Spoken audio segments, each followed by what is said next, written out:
Ayuyuhu, edisi Gadi Minang Malala.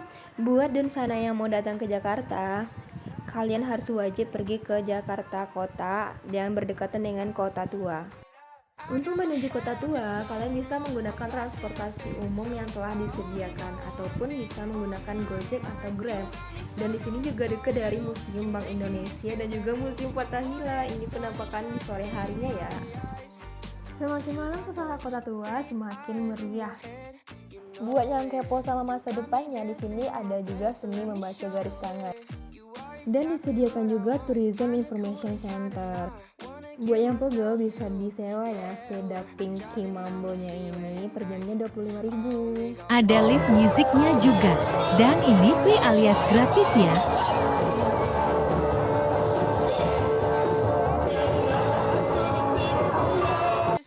Dan buat kalian yang suka wisata kuliner, kalian bisa menjelajahi makanan yang ada di sekitar sini.